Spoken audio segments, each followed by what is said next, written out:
c'est que les paroles de ces messieurs dénoncent d'une manière catégorique l'accusation de comment s'appelle ce journaliste là, égyptien de Haïkal. Oui.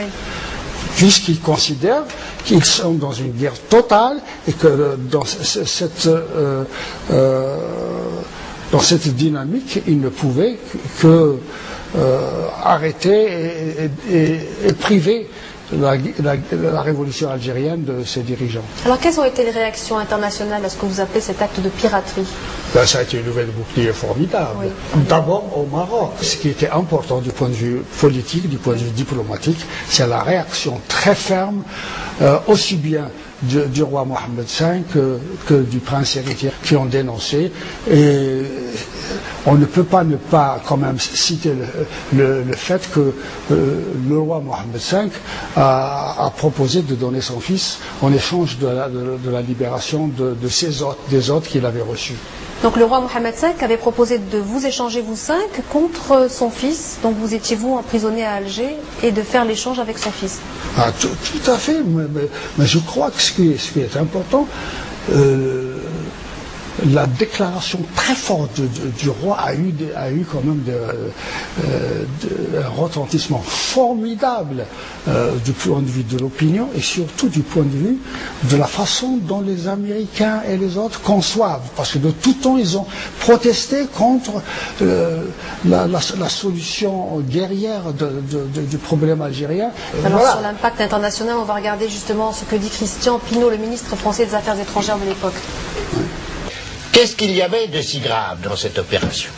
Il y avait d'abord un acte qu'aucun chef d'État français ne pouvait accepter à l'égard du sultan du Maroc. Vous étiez, enfin les hôtes du sultan du Maroc. Il vous avait prêté un avion pour vous transporter dans un endroit déterminé. Nous ne pouvions pas, sans son consentement, à moins que vous ne violiez des lois internationales ou que vous ne couriez le risque de passer à proximité des côtes algériennes, nous ne pouvions rien faire sans son consentement et le roi du Maroc ne nous a jamais pardonné cet acte, c'est incontestable. La Tunisie non plus.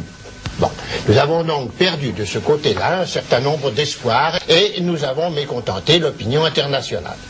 J'ai eu des conversations nombreuses avec les Américains qui étaient absolument hors d'eux lorsque cet événement s'est passé et je dis qu'il a fortement contribué à l'attitude des Américains lors de l'affaire de Suez. Dans ce fameux DC3 détourné, vous avez longuement parlé avec une journaliste, Ève Paré-Deschamps. Vous vous souvenez de ce que vous lui avez dit? Je me suis confié en disant maintenant l'affaire de l'indépendance de l'Algérie, ce n'est plus le monopole des Algériens, c'est le Maghreb. C'est une nouvelle stratégie. Pas une stratégie qui va faire basculer le Maghreb dans la guerre, mais on était persuadé que le rapport de force changerait. Vous voyez, le général de Gaulle sait très bien pourquoi il en est venu à mettre fin à la guerre. C'est parce que du point de vue international, du point de vue militaire, les choses risquaient d'y aller. Les Français avaient peur de perdre aussi la monarchie marocaine. Vous lui avez aussi transmis quelque chose au moment où vous avez été arrêté, je crois, cette journaliste? Oui, vous avez raison. Je me suis fié à elle, oui. Je lui ai donné le document des résolutions de la Soumane. Et puis il y avait aussi, je devais faire venir un bateau d'armement des États-Unis au Maroc.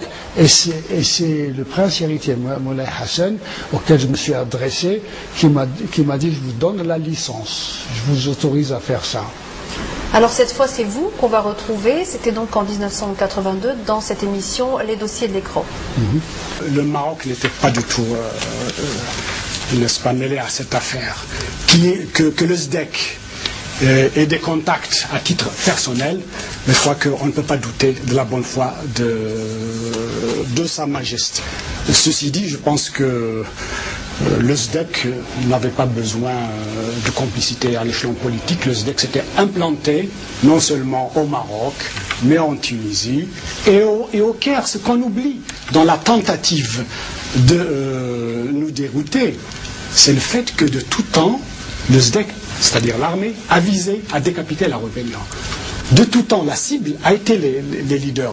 Alors vous avez aussi beaucoup parlé à cette journaliste de la place qu'occupait le Maghreb dans votre combat pour la libération de l'Algérie. On va écouter pendant un court instant Ève Paré-Deschamps. Il y avait une atmosphère extraordinaire d'espoir. Vraiment, ce voyage à Tunis, cette conférence, pour nous tous, ouvrait la porte aux négociations. C'est ce qu'a dit M. Ah oui, là, absolument, je suis tout à fait d'accord. Tout à fait d'accord. M. Haït-Ahmed se souvient de l'atmosphère qu'il y avait à ce moment-là. Et vraiment, nous attendions beaucoup. Et en France aussi, on attendait beaucoup, je sais, de cette conférence. Le Maroc avait besoin de cette conférence, avait besoin de la paix. La Tunisie avait besoin de la paix. Ils étaient prêts à tout faire, ils l'avaient montré. Les Algériens étaient prêts à négocier. C'est M. Haït-Ahmed. Les conversations que nous avons eues à Rabat avec le roi Mohamed V ont été très utiles. Nous avons des bases sérieuses pour une solution d'ensemble qui pourra être proposée à un gouvernement vraiment désireux de négocier. Il n'y a pas une solution marocaine, une solution tunisienne, une solution algérienne. Il y a une solution nord-africaine parce qu'il y a un problème nord-africain. Nous ferons une fédération des 3 pays d'Afrique du Nord. Oui, nous voudrions faire une fédération des 3 pays d'Afrique du Nord et après conclure avec la France une alliance étroite. Est-ce que vous rediriez la même chose aujourd'hui de la place qu'occupait le Maghreb dans votre combat pour la libération de l'Algérie? Est-ce que vous appelez cet acte de piraterie? Bien évidemment, bien évidemment. Vous savez, on ne peut pas tromper tout le monde et tout le temps. Et ce qui est important, c'est de remettre au peuple et aux individus le destin du Maghreb. Merci beaucoup d'avoir été notre invité aujourd'hui. Nous étions à l'Institut du monde arabe.